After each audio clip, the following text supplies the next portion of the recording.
Now we come to chapter 17, and we've now come to the chapter that in many ways, and a great many consider it one of the outstanding chapters of the Bible.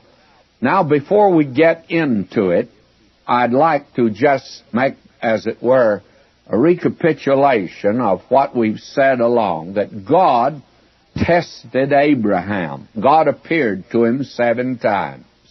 And we've noted that there were certain failures in the life of Abraham. But also there were successes. And actually, there were 7 tests that God gave to Abraham. We saw, first of all, that God called him out of Ur of the Chaldees, his home. And Abram responded partially. His faith was weak and imperfect, but at least he moved out. And we find that Abram finally arrived safely in the land of Canaan, and God blessed him. Then the famine in the land of Canaan, that was the second. And Abram fled from the land of Canaan to Egypt, and he acquired riches and Hagar, that we've just been talking about. And both were a stumbling block. Then the third test, Abraham was given riches, and they are a real test. They've been a stumbling block for many a man, by the way. The riches, I've always, frankly, wished the Lord had let me have that kind of a test than some of the others that I've had. But nevertheless, I'm of the opinion he couldn't have trusted me with them. Abraham actually didn't forget God, and he was certainly generous and magnanimous toward his nephew Lot, but it separated him from Lot, and God appeared to him. Then we saw Abraham was given power by the defeat of the kings of the east. That is a real test. He happens to be the conqueror. And this man Melchizedek met him, and I think that strengthened Abraham for the test. And so he refused the spoils of war. And God appeared to Abraham and encouraged him. Then we have the 5th test. God delayed giving Abraham a son by his wife Sarah. And Abraham became impatient, and through the prompting of Sarah, he took matters in his own hand and moved outside the will of God. Then you have the birth of Ishmael. And the Arabs of the desert today will still plague the nation Israel. And they'll keep right on doing that, I think, until the millennium. Then the 6th test, we'll see later, was at the destruction of Sodom and Gomorrah. And then the 7th one will be the offering of Isaac. Now this more or less gives us the picture that is before us.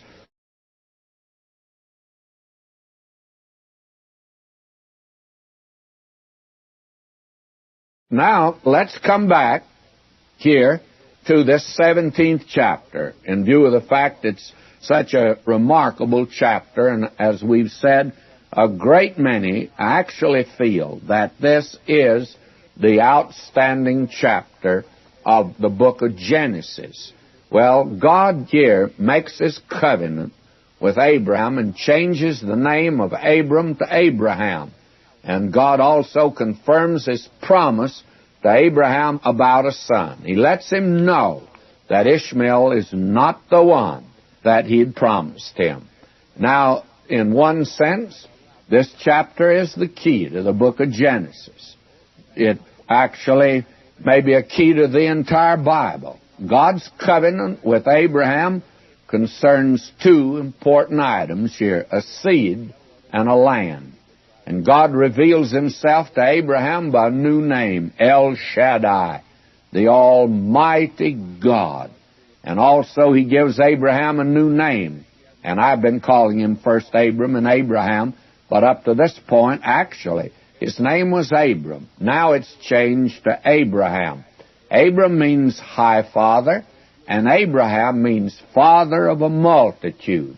Ishmael is not the son God promised Abraham. That is the thing this chapter makes very clear. Now let me come to chapter 17 and read in your hearing. And when Abram was 90 years old and 9. Think of that. He was 86 years old when Ishmael was born. And it was not until about 13 years later, well, in fact, it was 14 years later, when Isaac was born. When Abram was 90 years old and 9, the Lord appeared to Abram and said unto him, I am El Shaddai. I am the Almighty God. New name. Walk before me and be thou perfect. This is the picture that's given to us. And I will make my covenant. And 13 times in this chapter we find the name covenant. And in 27 verses, for that to appear 13 times, obviously means God's talking about the covenant. That is very important. Listen to him now. And I will make my covenant between me and thee, and I will multiply thee exceedingly. Now this is God's fifth appearance to this man. Not only his fifth appearance to this man, but now he comes not only to make the covenant, but to reaffirm the promise that he has made, which absolutely, of course, rules out this boy Ishmael. And I'm not sure, but that's one of the very important reasons why it was like that.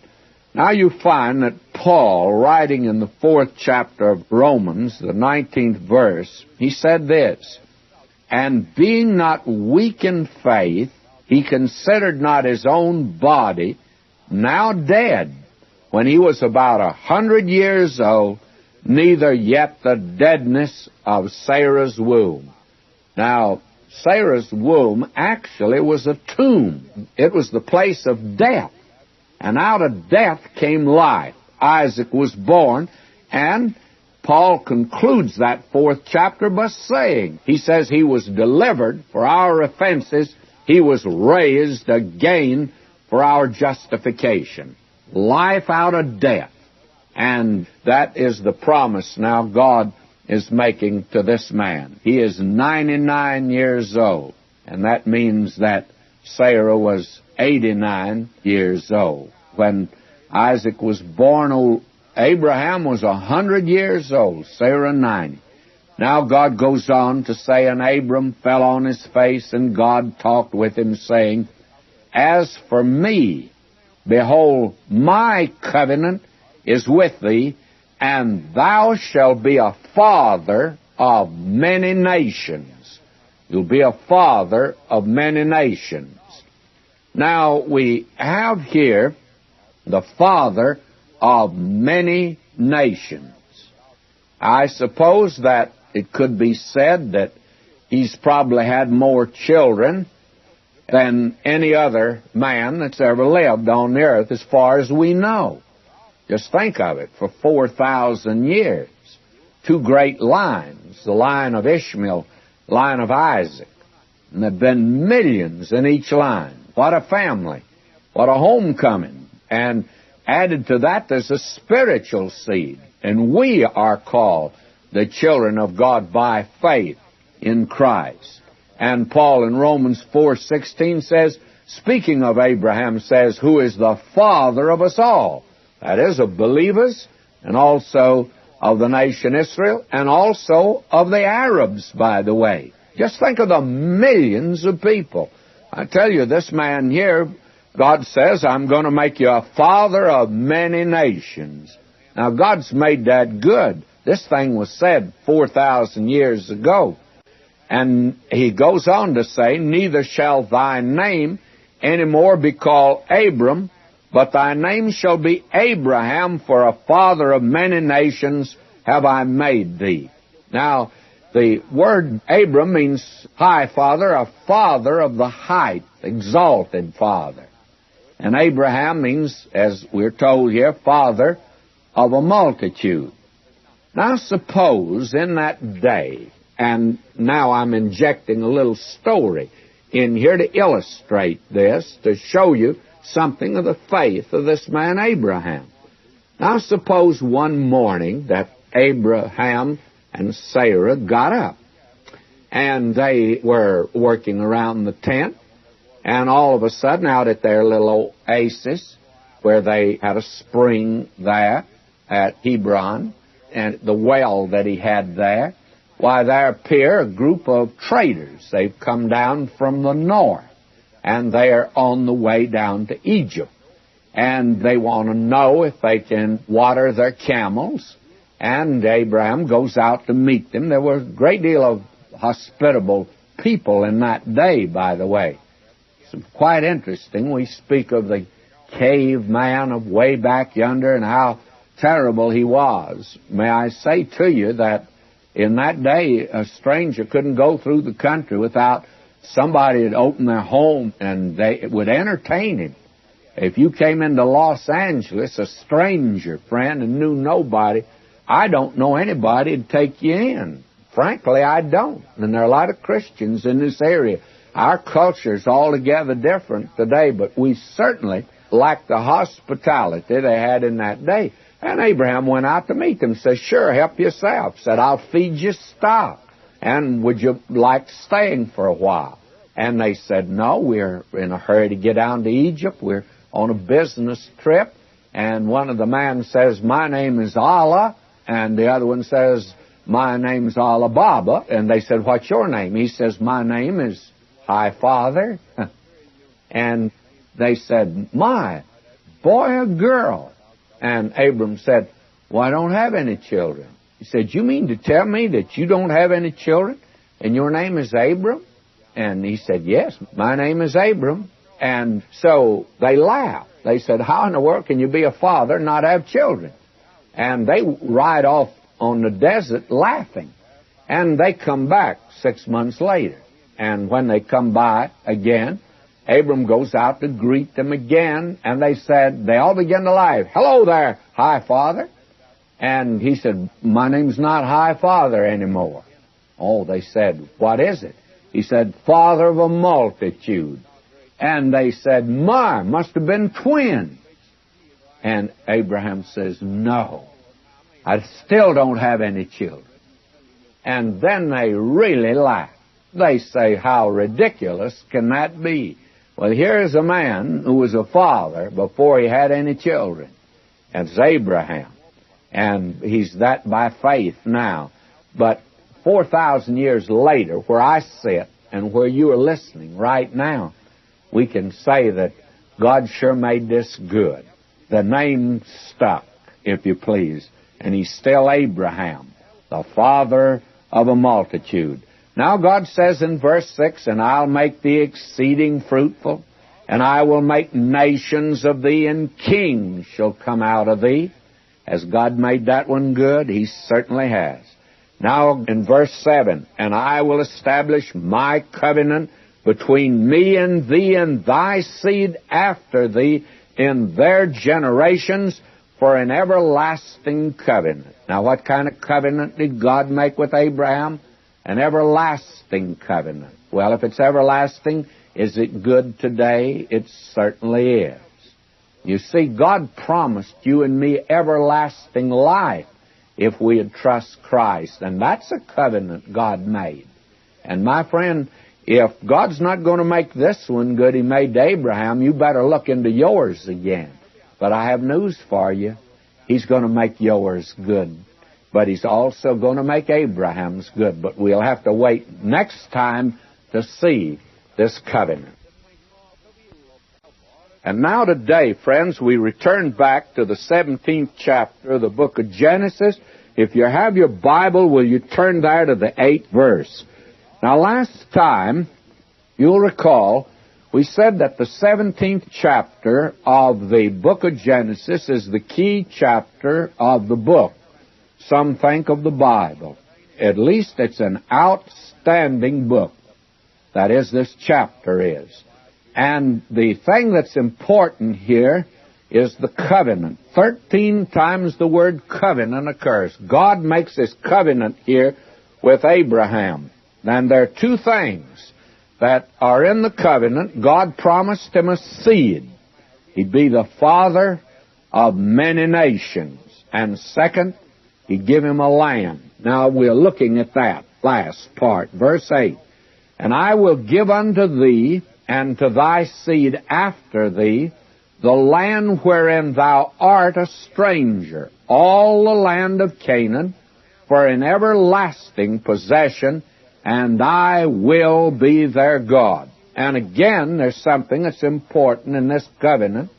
God tells him what he will do. God says, I will make thee exceeding fruitful. I'll make nations of thee. I will establish my covenant. I will give unto thee and thy seed, and I will give you this land for an everlasting possession. Now we notice the word everlasting before, and that means God has made a covenant with these people. That's an everlasting covenant, and since it is, it's not one that'll be easily broken. It's not one that's going to run out. God gave them an everlasting possession. Now, they have been in that land on 3 occasions. It's theirs. But the important thing is they only occupy it under certain conditions. And God, first of all, sent them down into the land of Egypt, and they were dispersed there, and that's where they became a nation. They went down a family, about 70, came out 1.5 million at least. And then they were put out at the Babylonian captivity because they went into idolatry, were not witnessing for God. Then we find that they went out again in 70 A.D. After they had rejected their Messiah. They went out of that land, and actually they've never been back. 3 times God predicted they'd be put out of the land. 3 times he said they'd be returned. They've been returned twice. When they're returned the next time, I take it that it means that they'll never go out of it again. At least that's when the millennium takes place, is when God gathers them and brings them back in the land. I do not consider the present return to the land a fulfillment. I rather regard anyone that makes that statement dealing with sensationalism, and there's so much of that in prophecy today, an attempt to make it very sensational. Well, it's sensational enough if you just take it as it is. But the important thing is we ought not to be adding to it or have God say something He didn't say at all. Now in verse 9, and I'm reading, And God said unto Abraham, Thou shalt keep my covenant.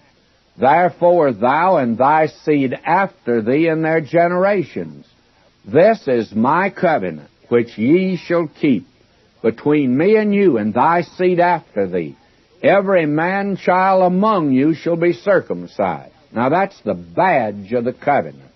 They didn't do this in order to become a member of the covenant. They did this because they had the covenant from God.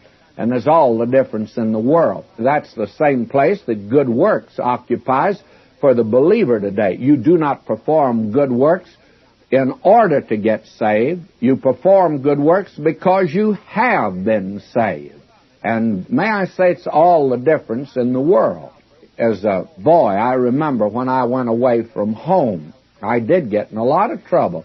But the one thing that kept me from going, and I think becoming an absolute renegade, was the fact of my dad. I said, because I'm a son of my father, I won't do this, or I won't enter into this. I refrained because of that.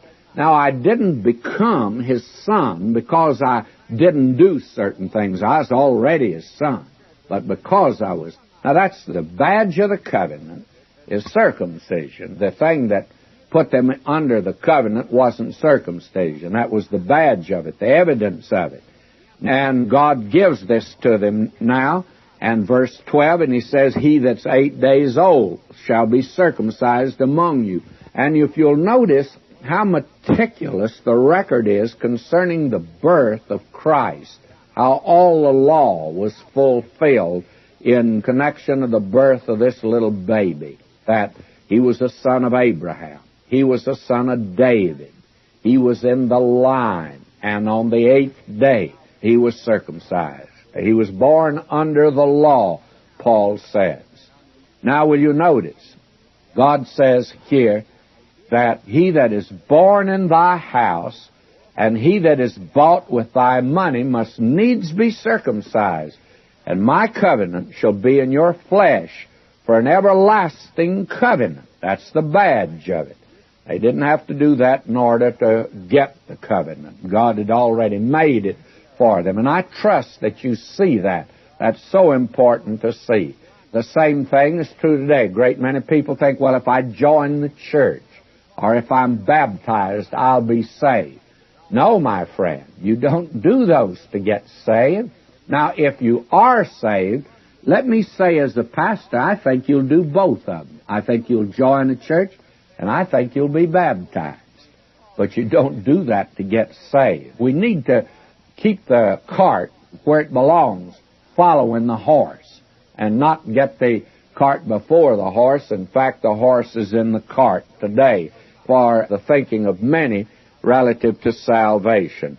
Now, in verse 14, and the uncircumcised man-child, whose flesh of his foreskin is not circumcised, that soul shall be cut off from his people. He hath broken my covenant. Now, you see, the fact that there were those that disobeyed, and you'll find out that practically the entire nation had disobeyed when they came out of the land of Egypt. But the thing was, that did not militate against the covenant. It just meant that individual would be put out. But as far as the nation is concerned, no individual or group could destroy this covenant God had made with Abraham and his seed after him. It's an everlasting covenant. That man has broken the covenant. He's put out, but the covenant stands. That's how marvelous it is. And God said to Abraham, as for Sarah thy wife, thou shalt not call her name Sarai. And I have actually been pronouncing it incorrectly all through here, and I'm not about to change it. It's Sarai would be the correct pronunciation before. Sarai. Well, if I'd started saying Sarai, somebody would have written to me and said, what's happened to you? You're speaking. You don't seem to be able to speak very clearly. Well, it was Sarai before. Now it's changed to Sarah. And I will bless her and give thee a son also of her. Yea, I will bless her, and she shall be a mother of nations. Well, if old Abraham's going to be a father of nations, then Sarah's going to be a mother of nations. Kings of people shall be of her. Then Abraham fell upon his face and laughed and said in his heart, shall a child be born unto him that's 100 years old? And shall Sarah that's 90 years old bear? Old Abraham, he just laughed. Now, it's not the laughter of unbelief. I think it's the laughter of just a sheer joy that this could happen. You know, every now and then in our lives, God does something for us that's just so wonderful. I'm sure you had that experience, that you just feel like laughing. You don't know anything else to do but just to laugh about it. Well, this man Abraham didn't dream this type of a thing could possibly happen. You put yourself back in his position and you will find out that this is just something unheard of. Now, it was the deadness of Sarah's womb, and he was dead. Have you ever noticed how Paul described that?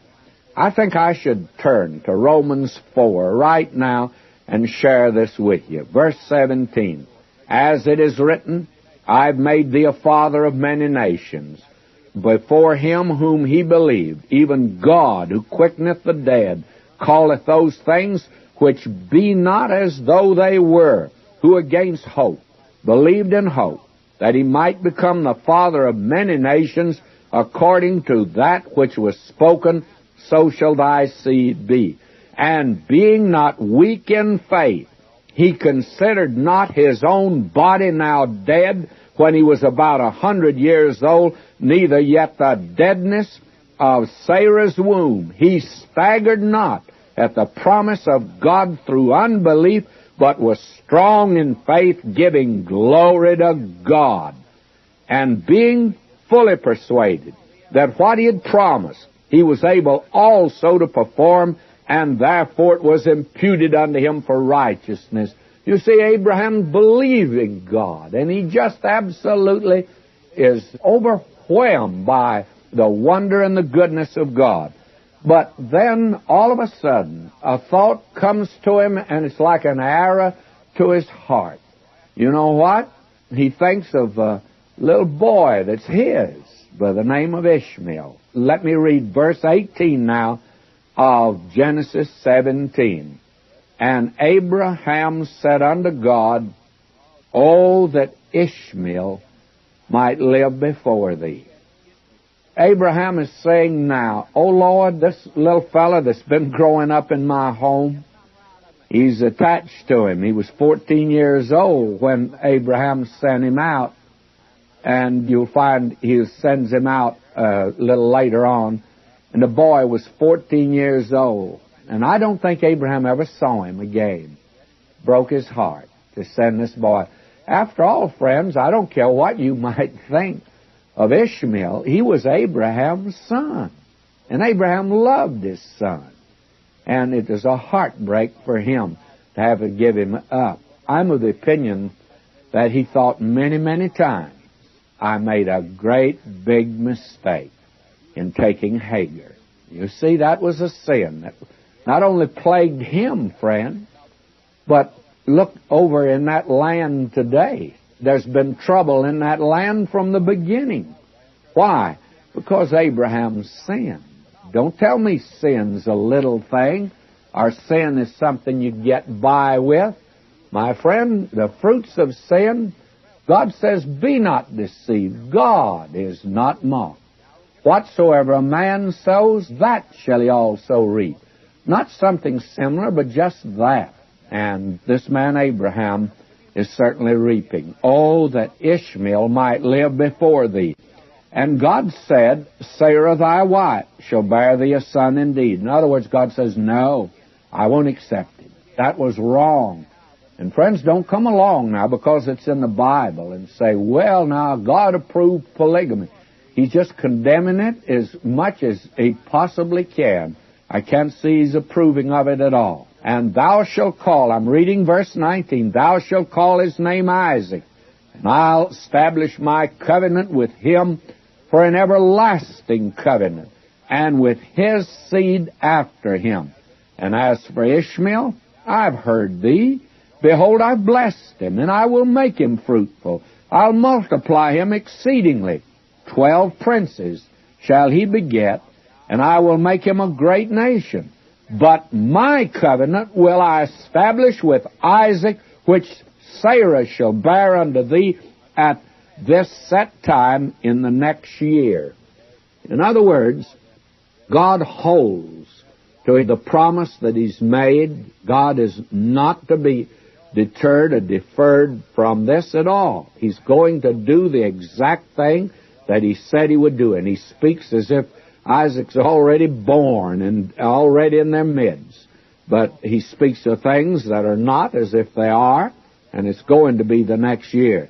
Now we find verse 22, and he left off talking with him, and God went up from Abraham. In other words, Abraham, you just well keep quiet. No use any longer. God has already decided this. And friends, there are times and there are things that you and I just well not tell the Lord about in the way of petitioning him. There are certain things you don't need to ask the Lord. There are certain things that you don't need to keep after him. There are times when you've said enough and you don't need to say any more. I'm of the opinion that a great many folk just pester the Lord sometimes in a prayer, and they already have the answer, which of course is no. Now God says to Abraham, let alone now. This is enough. You needn't mention this anymore. I have not accepted him, and I do not intend to. Now God's going to hear the prayer of Abraham a little later. We're going to find out God listened to Abraham. But there are certain matters And I find a great many people today, they pray about things that maybe God doesn't intend to hear or answer at all. And I'm very careful, I try to be very careful today about asking people to pray about certain things. I want to at least feel like there's a reasonable chance of God hearing it and answering. Now we find verse 23, and this reveals the interest Abraham had in this boy. And Abraham took Ishmael his son, and all that were born in his house, and all that were bought with his money, every male among the men of Abraham's house, and circumcised the flesh of their foreskin in the selfsame day, as God had said unto him. And Abraham was 90 years old and 9 when he was circumcised in the flesh of his foreskin. And Ishmael his son was 13 years old when he was circumcised in the flesh of his foreskin.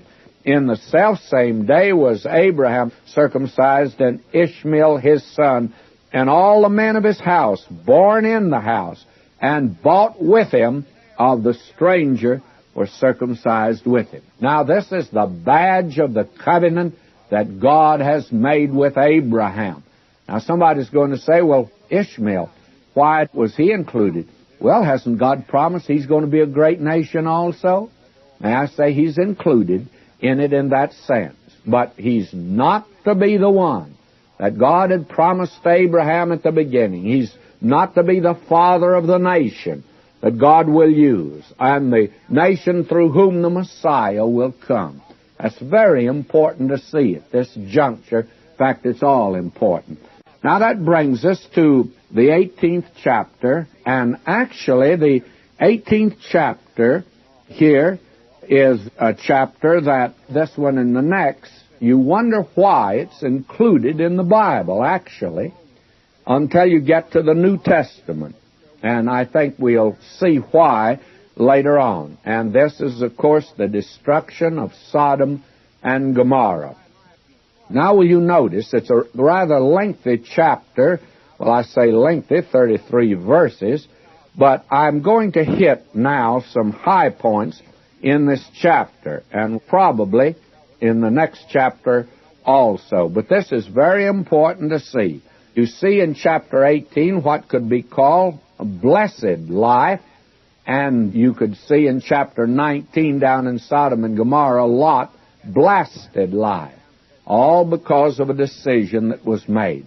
Now I'm reading verse 1 of chapter 18, and here God tells Abraham about the judgment of Sodom and Gomorrah and Abraham's intercession on behalf of the cities of the plain.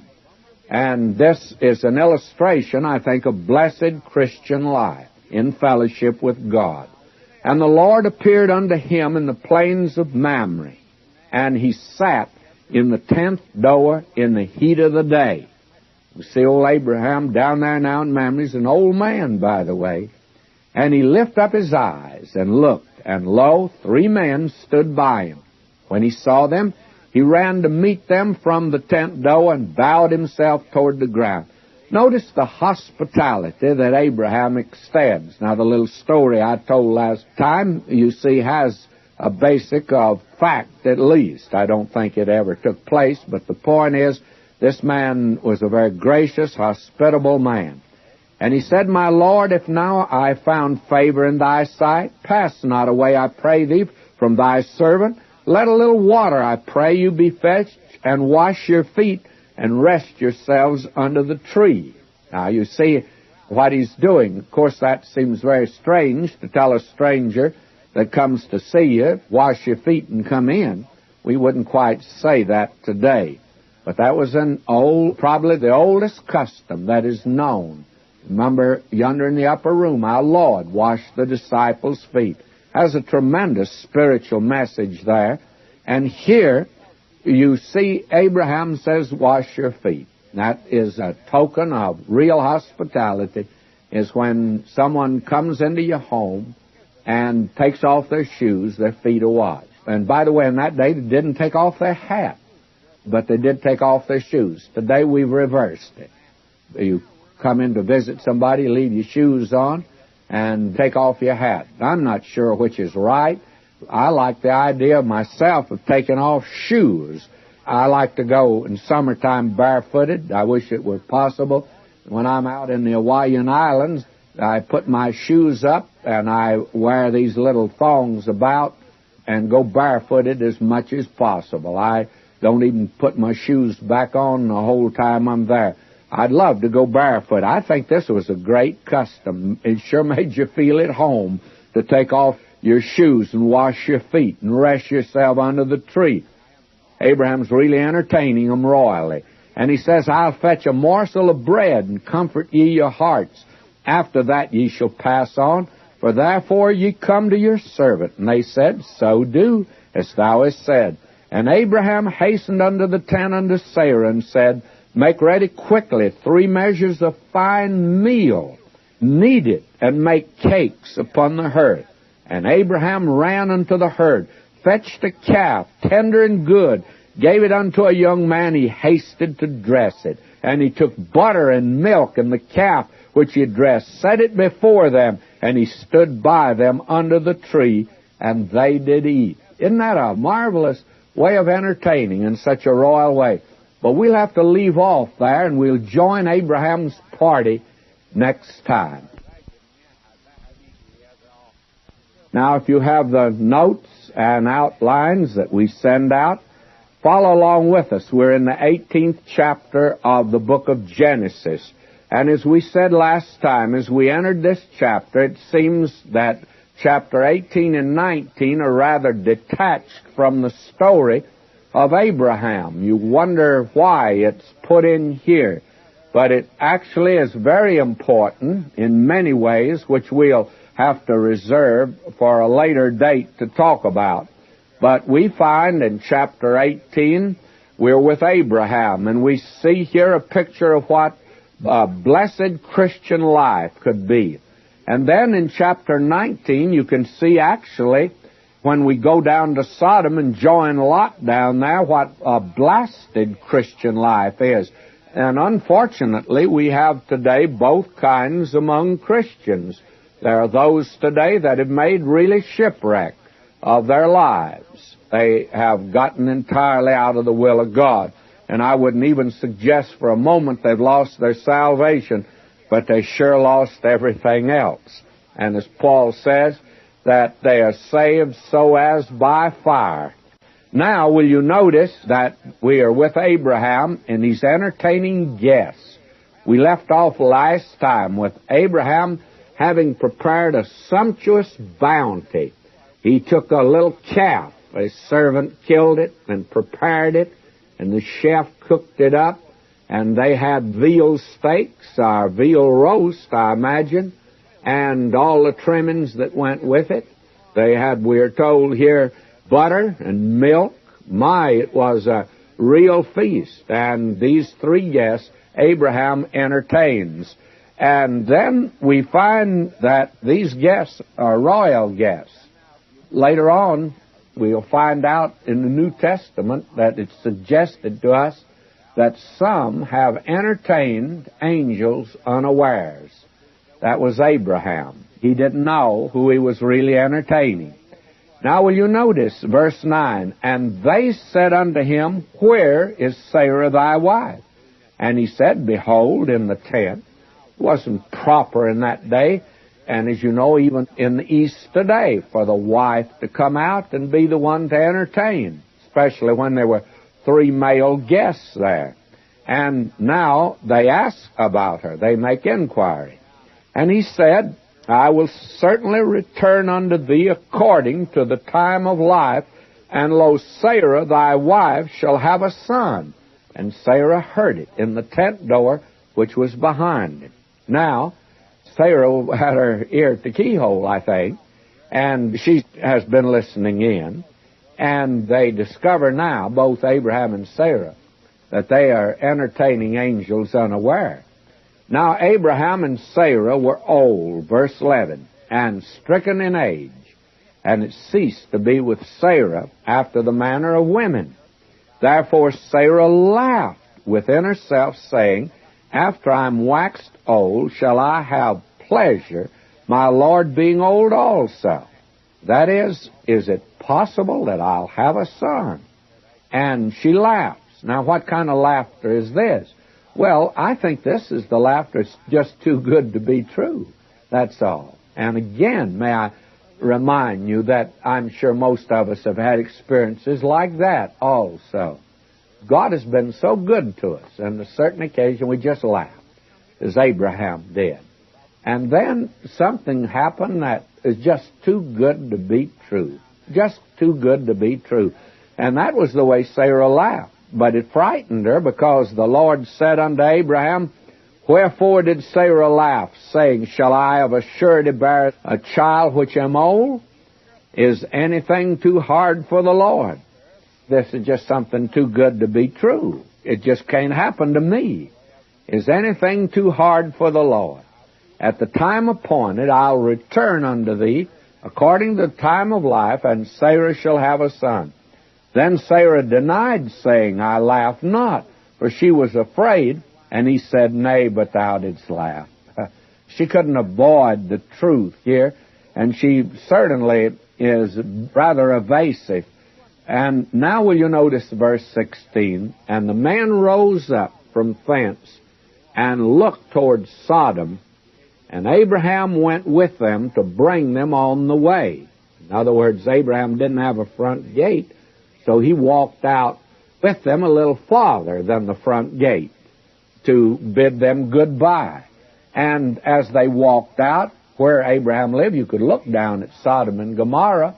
I know that when we were in that land, it was amazing to me on a clear day how far you could see. That is, you can see from Jerusalem to Bethlehem, and from the ruins of old Samaria you can see to Jerusalem, and you can see the Mediterranean Sea, and you can see the Sea of Galilee, and you can see Mount Hermon most any place. It's tremendous. Now, the thing that is taking place here, Abraham walks out a ways with these guests, and they see Sodom and Gomorrah, great resorts of that day. And it must have been a very delightful place to be, a beautiful place. Now, will you notice? The Lord said, Shall I hide from Abraham that thing which I do? Now, up to this point, the Lord has not revealed to Abraham what he's going to do with Sodom and Gomorrah. He's going to destroy them. Shall he hide from Abraham that thing which I do? And will you notice the reason now God's not going to hide it from Abraham? Verse 18, Seeing that Abraham shall surely become a great and mighty nation, and all the nations of the earth shall be blessed in him. Now, Abraham's going to have a tremendous influence. He's going to influence multitudes of people, and succeeding generations will be influenced by him. And that's true. Right here today on this radio, we're talking about Abraham. He's influencing all of us, friends. We can't avoid it.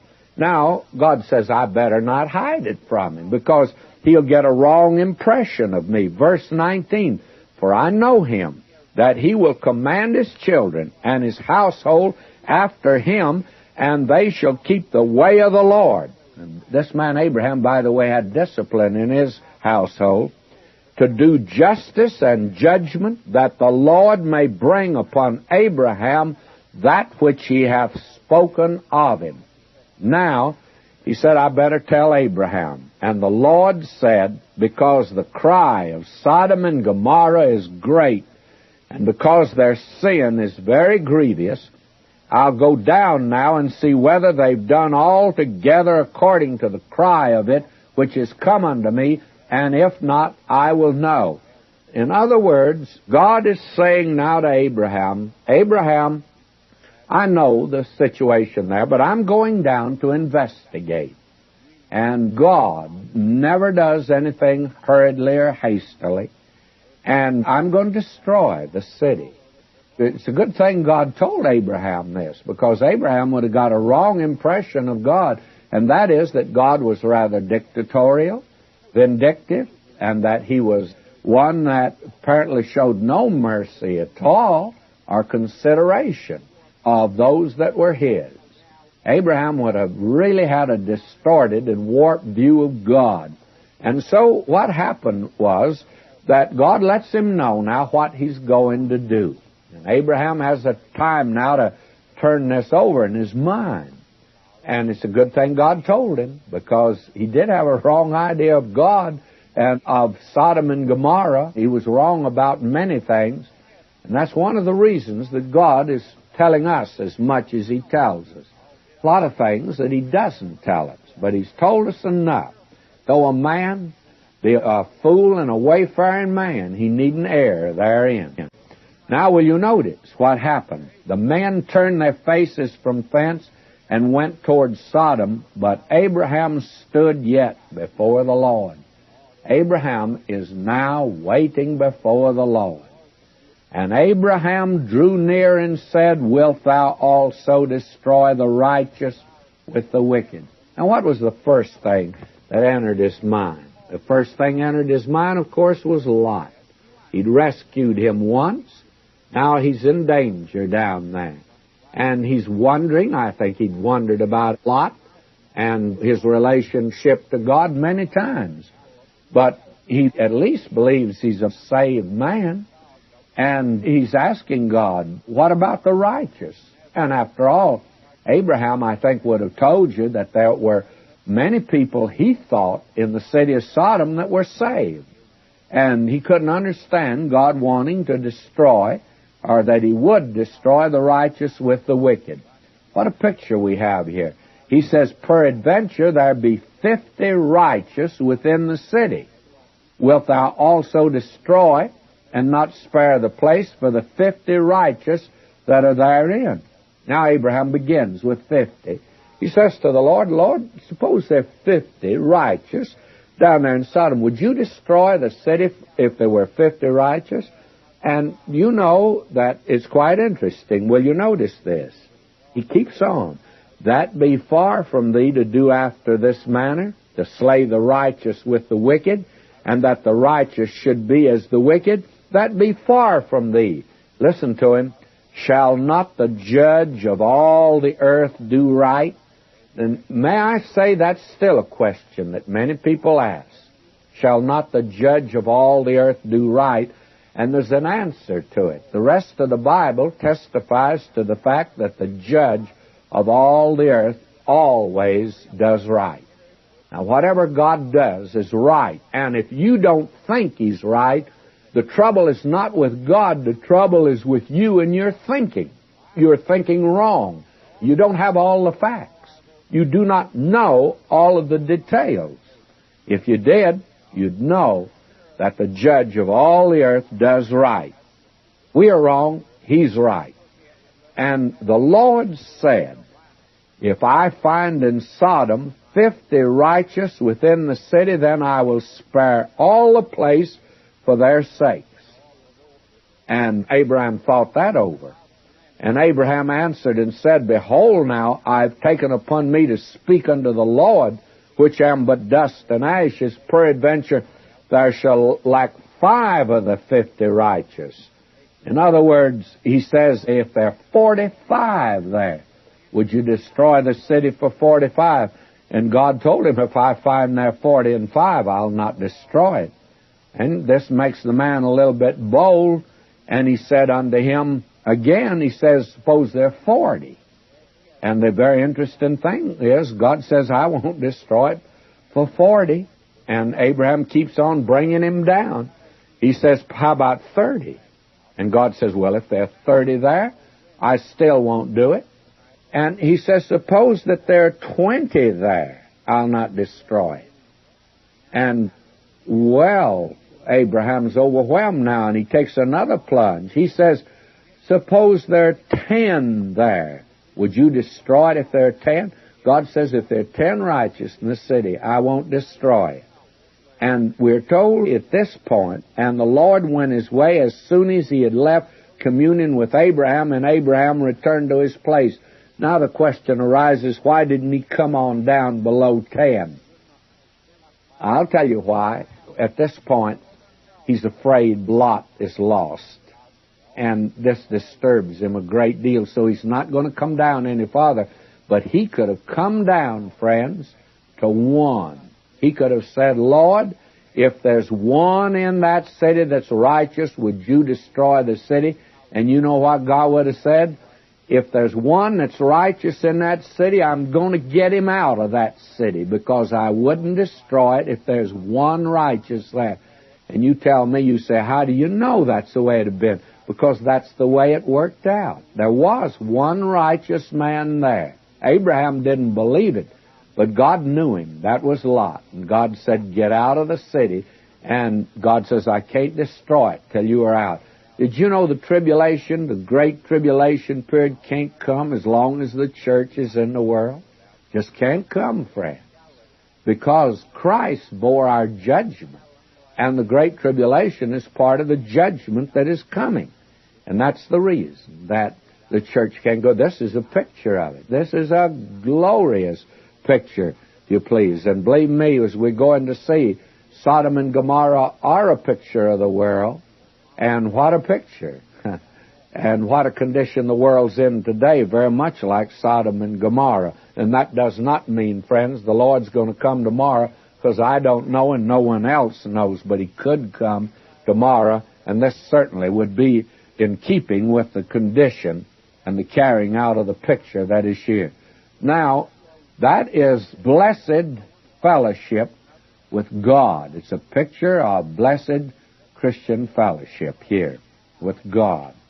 Now the picture changes. We live up yonder at Hebron on the plains of Mamre where Abraham dwelt. And now we go down to the city of Sodom where Lot dwells. Turning now to chapter 19 here, and as I do, I'm reading verse 1.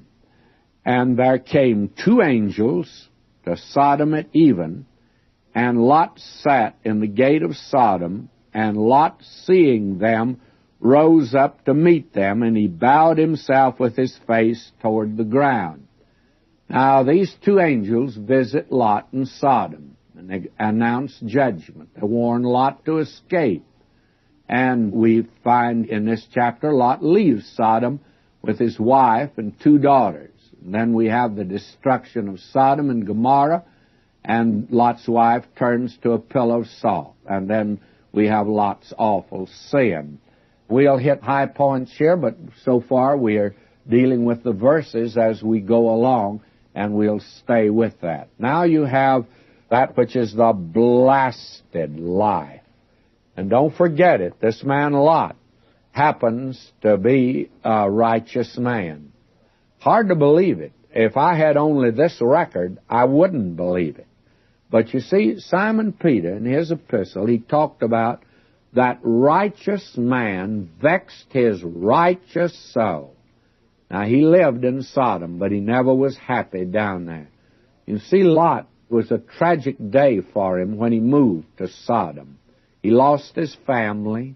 In fact, the matter is he lost all of them when you look at the total picture, and it's tragic.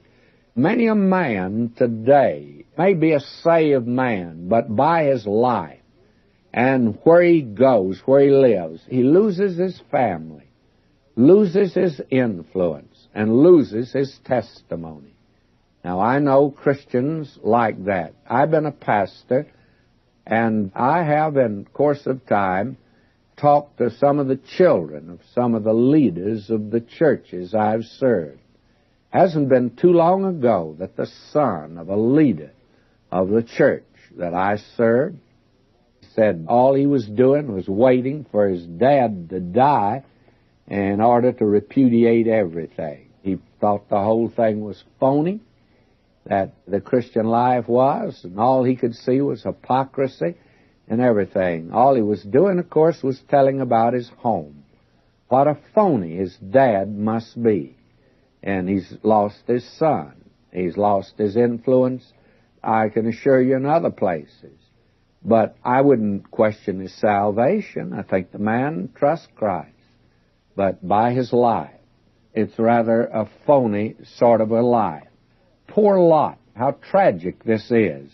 Now let's look at this. And this is a sordid chapter. We get two of them in the book of Genesis that are really sorted. This is one of them. Now I'll read on. Verse 2, and he said, Behold now, my lords, turn in, I pray you, into your servant's house, tarry all night, and wash your feet. These men must have had dirty feet. And, of course, if you'd walk from the plains of Mamre down to Sodom with just nothing on but sandals, your feet would need washing also. But again, I call your attention to the custom of that day, which was practiced by those that extended hospitality to strangers. And he says to them, Ye shall rise up early and go on your ways. Now Lot was sitting in the gate of Sodom, and I can't let that go by without calling attention to the fact that the ones who sat in the gate of a city were the judges. Now, this man Lot not only had moved to Sodom, but he got into politics down there, and here he is, a petty judge sitting in the gate. But he's a hospitable man. When these strangers came in, he invited them to his home, and they came in. And they, at first, though, were reluctant. They said, Nay, but we'll abide in the street all night. We'll just stay outside. We don't want to inconvenience you. And they did this for a purpose, of course. He pressed upon them greatly, and they turned in unto him, and entered into his house, and he made them a feast, and did bake unleavened bread, and they did eat. Now, these men have another feast. They had a feast with Abraham. They now have a feast with Lot. And they brought out something here. They said, We'll stay on the street, sleep in the park. And Lot says, Don't do that in Sodom. It's dangerous. Your life wouldn't be worth anything if you did a thing like that. And friends, may I say that maybe Los Angeles ought to change its name to Sodom. It wouldn't be safe for you to sleep on the streets of Los Angeles. In fact, it's not safe to be on the streets of Los Angeles at night. There are many women who live alone.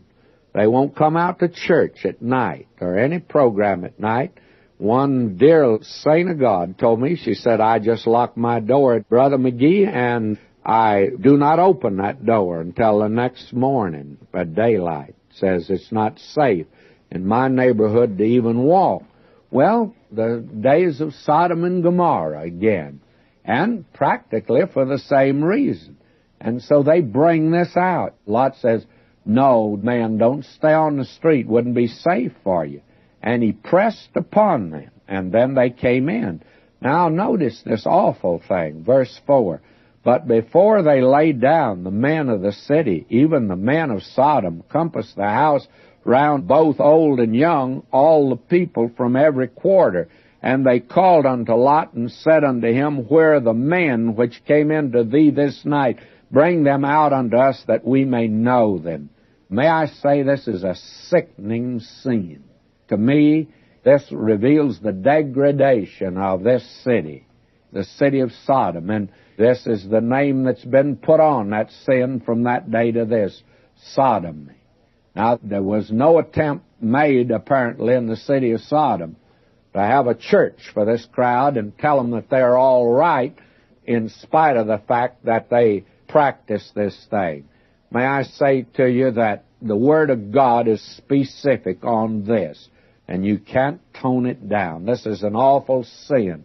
Now we're going to see what happens at the home of Lot in the city of Sodom that night. We'll have to wait till next time. If you have your Bible, and we'll turn there to Genesis 19, we are going to pick up at verse 6. Now, this is the chapter in which we see what we have called an example of blasted Christian life. This is an evidence of what today could happen to many believers, and it does happen to many believers. This man Lot had gone down into the city of Sodom. He did not realize it was the kind of a city that it was. I'm sure of that. But he got down there and found out that perversion was the order of the day. And he brought up his children, his sons and his daughters, in that atmosphere. Now, when he looked down there, and you will recall we saw that he pitched his tent toward Sodom, He looked down there, he saw the lovely streets and boulevards and parks and public buildings and the folk on the outside, but he did not see what they really were. Now, the sin of this city is so great that God is going to judge it. God is going to destroy the city. Now, let's draw a pretty sharp line here. There is today a gray area where there is a new attitude towards sin today. And it's not really as black as we once thought it was. And the church today is compromised till it's even pitiful. Right now, the press is reporting in Southern California that we have a church made up of those that are homosexuals. And the pastor of the church, lo and behold, is also one. They all admit it. Now, may I say to you, the lesson of Sodom and Gomorrah is a lesson for this generation. Now, God's not accepting this kind of a church. The idea seems to be today that you can become a child of God and you can continue on in sin. God says that's impossible. You cannot do that. And this city of Sodom is an example of that you cannot continue in sin. Paul asked the question, shall we continue in sin? And the answer is, God forbid, or let it not be. Paul says that's impossible. And it's this idea today that you can be a Christian and go on in sin is a tremendous mistake, and especially make light of it as I judge it's being made in this particular case. Now, that's what they were doing in Sodom and Gomorrah. Now, God destroyed these cities. Now, don't say we have a primitive view of God here and we have a better one today, because even after all, Jesus received sinners. He sure did. But when he got through with them, he had changed them. The harlot that came to him was no longer in that business. When she came to God, she changed. That's the thing that happened to other sinners. A publican came to him, and he left the seat of custom. He gave up that which was crooked, and he came to the Lord. I tell you, my friend, if you come to Christ, and I don't care what this generation is saying, and I recognize there'll be a great many people write and explain to me that we're living in a new day and I need to wake up. Well, my friend, we are living in a new day, but it just happens to be Sodom and Gomorrah all over again. Now, I begin reading at verse 6, and probably I should do it without comment. And Lot went out at the door unto them and shut the door after him. Now, the men of Sodom were outside the door asking that these guests that he had, that they be turned out to them. Verse 7, and said, I pray you, brethren, do not so wickedly. That's the way Lot looked at it, and he'd been down there a long time, and it wasn't new morality to him, just old sin. Verse 8, behold now, I have 2 daughters, which have not known man. Let me, I pray you, bring them out unto you, and do ye to them as good is in your eyes. Only unto these men do nothing, for therefore came they under the shadow of my roof. When a man entertained a guest, in that day he was responsible for him. And the thing was that he was willing to make this kind of a sacrifice to protect them. And they said, this is what that crowd outside, stand back. And they said again, this one fellow came in to sojourn, he'll needs be a judge. You see, Lot was advancing in the political area there. Now will we deal worse with thee than with them. And they pressed sore upon the man, even Lot, and came near to break the door. But the men put forth their hand, pulled Lot into the house to them, and shut to the door. And they smote the men that were at the door of the house with blindness, both small and great, so that they wearied themselves to find the door. And if they hadn't, of course, Lot and these men would have been destroyed, because that was the thought of these men. And the men said unto Lot, hast thou here any besides, son-in-law? and thy sons, thy daughters, and whatsoever thou hast in the city, bring them out of this place.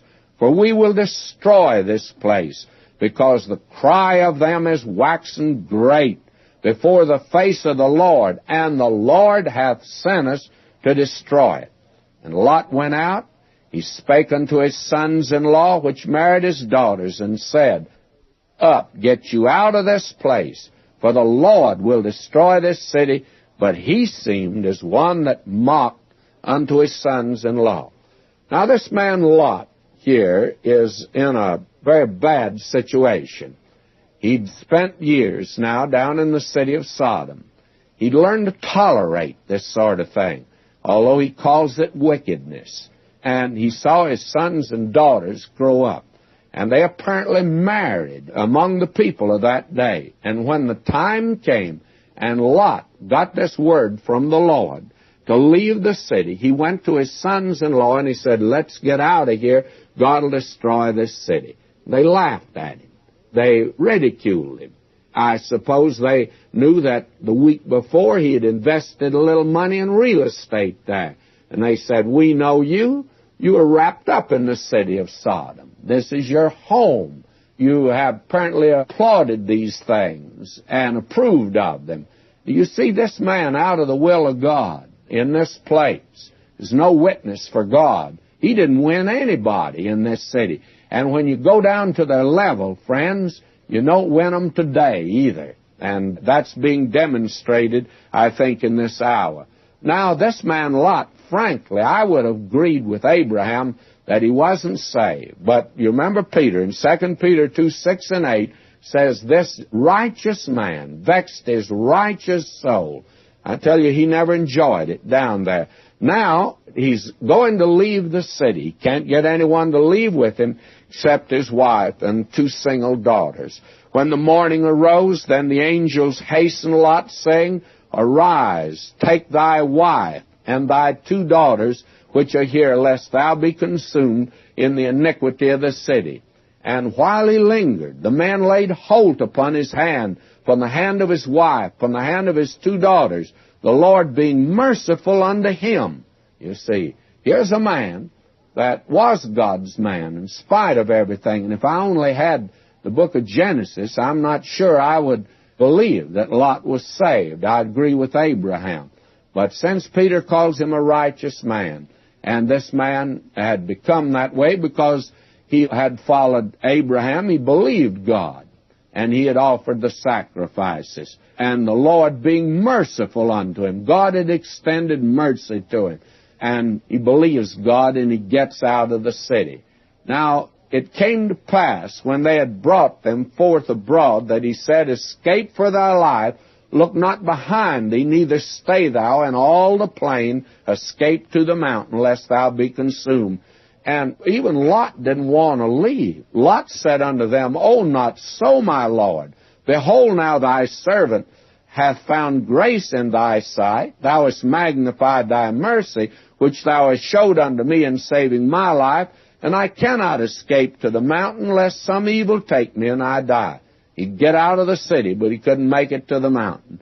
And now he says, Behold, now this city is near to flee unto, in a little place called Zoar. And that's where he went. You see, he came out of Sodom, but this man didn't come clean even out of that. And, of course, he got in a great deal of trouble at that particular time. Now, God destroyed the city of Sodom.